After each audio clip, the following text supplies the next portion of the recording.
There was a time in my life where I would go to school, spend 7, 8+ hours, however many hours it is now, and I wouldn't really care about anything, and I would go home, and the only thing that I was looking forward to was playing video games when I got home. Because you see, this is where I spent the majority of my time when I was a kid. I probably logged over like thousands of hours just playing video games. Because in the video games, I was master in Overwatch. I could be platinum in Valorant, you know? I had all these prestige gold gun camos in Call of Duty, right? I had everything in the virtual world, right? In a fake world, I was a god, you know? Practically. But in my real actual life, I didn't really have anything to show for myself, right? No cool camos, no trophies, victory royales, no prestige sign or rank to show people how cool I was or how they should look up to me. And looking back, the video games were fun, but they didn't do anything for me. And the main reason why I didn't really go outside or socialize was because I was afraid of other people, pretty much. You know, I stayed home, I played video games, all cooped up, because it felt safe, it felt normal. Even the first like 2 years when I was in the Air Force, I would go to work, talk to my coworkers or whatever, you know, and then I would go home and just spend the whole entire day inside playing video games, watching YouTube. And the only time I would go outside was to get food. So I didn't really have many friends or a big social circle when I was in the Air Force for a good couple of years. But then I made the change, you know, and it didn't happen overnight. Right, this took a long time for me to get comfortable, you know, going outside. It's kind of stupid that I'm like, oh, going outside is such a big deal, but it was, you know, because I had a bunch of social anxiety, and I used to shake every time I would like walk into the gym because I was so nervous of people looking at me. So this took a lot just to step outside, and it's changed my life in a completely different way than I would have thought. You know, just by stepping outside, you open yourself literally to a bunch of opportunities. So in this video, I want to go over, why do we stay inside? Why do we enjoy being cooped up all alone? You know, why does that feel good for us? And then go over why we should actually go outside, step outside, literally or figuratively. And then lastly, how to start doing that, how to actually take that into action. So why does it feel good to stay inside? I mean, I'm naturally more of an introvert anyway. You know, I have a social battery. Probably like a lot of you, and I can only be outside for like a certain amount of hours and talk to a certain amount of people before I'm like, I need to get the fuck out of here. But now more than ever, it's so easy to not leave your house at all. Now more than ever, we can work remote, we can DoorDash food, Amazon delivers things to us. You don't even have to step outside if you don't want to. You can FaceTime, Zoom, Discord all of your friends. You don't even have to go see them. But this actually comes with a hidden cost, you know, and that's being lonely. Being lonely for the entire day. You can talk to somebody virtually, right? But it's not the same as actually looking at them in the eyes and going about your days together in the outside world, right?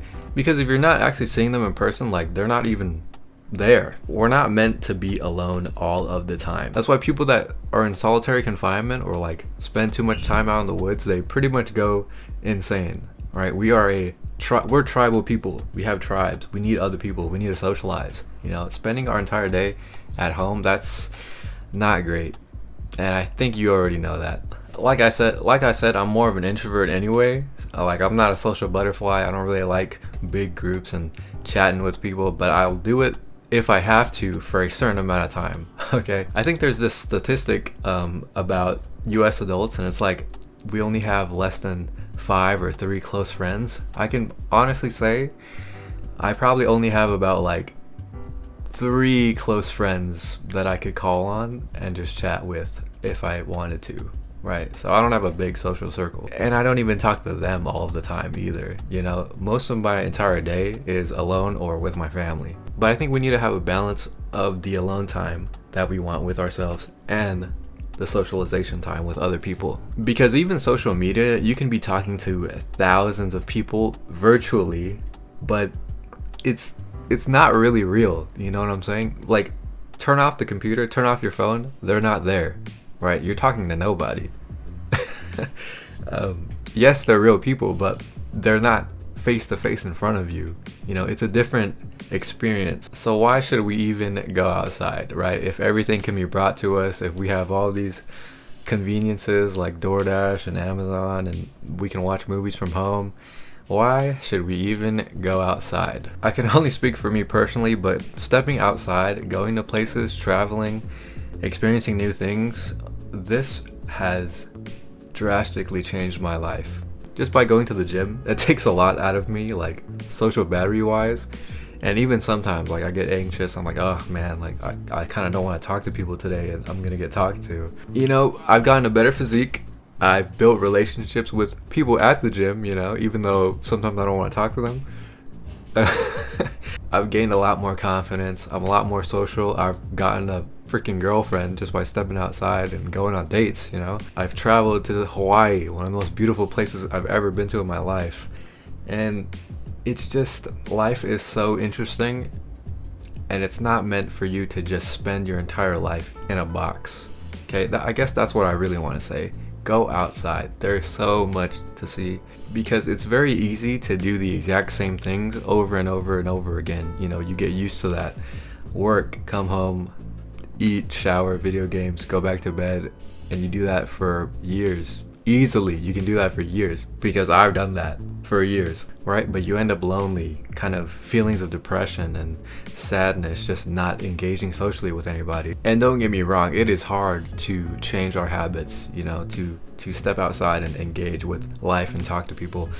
But man, it is so beneficial. Like, I've signed up for a marathon, my first marathon, never run one in my entire life. I've only ran a half, and I got one of my friends to join me, you know. So we're doing that together. We're training for the marathon, the California International Marathon, in December.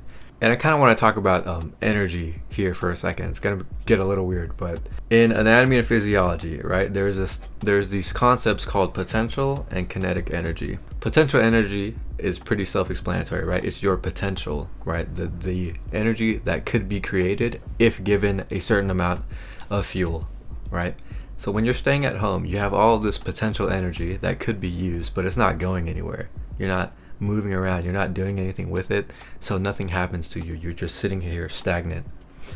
And kinetic energy is energy that is created with motion, with things that happen to you in your life, right? When you decide to do things outside of your comfort zone, like everybody says, you actually create momentum. You actually create energy towards positive things in your life. I know, it's crazy how that works, but it works. And I used to be, you know, pretty much a loner. There's this quote that I want to go over from the book called Psycho-Cybernetics by Maxwell Maltz. The quote is about people that consider themselves lonely, right, or loners, okay? It goes like this. The lonely personality is afraid of other people. The lonely person often complains that he has no friends and that there are no people to mix with. In most cases, he unwittingly arranges things in this manner because of his passive attitude that it is up to other people to come to him, to make the first move, to see that he is entertained. It never occurs to him that he should contribute something to any social situation. When I read that like a year ago, I was like, oh my God, so, you know, like, this was me for a moment. And I know people like this who don't take any social initiative and don't ask people to go out, and they complain about being lonely. Of course you're lonely. You don't take any initiative. So take some initiative, you know, with your friends, with your life, and don't sit cooped up in a box. So how do we do that? How do we step outside? How do we stop staying at home for the entire day, right? You might be tired, I understand, but you don't want to do the same thing every day for years and years and years. You know, that's how you end up, you know. Very easily, you can sign up for a free trial at a gym, a mixed martial arts gym. You can sign up for a rock climbing gym. You can take a walk on a trail, go to the park. You can literally physically walk outside of your house if you want, get some sunlight. You could join a local club, like me and my friend, we could join a running club if we want to, and you might meet the love of your life just because on a random Tuesday you decided to go run at this local running club, right? And grab a friend, you know, hit up a friend, do things together. It's easier that way. Explore your city, watch a movie by yourself. I recently watched Deadpool Wolverine. It's a pretty fun movie. Get outside, please. It will do you so much good, I promise. Hope that helps. Peace.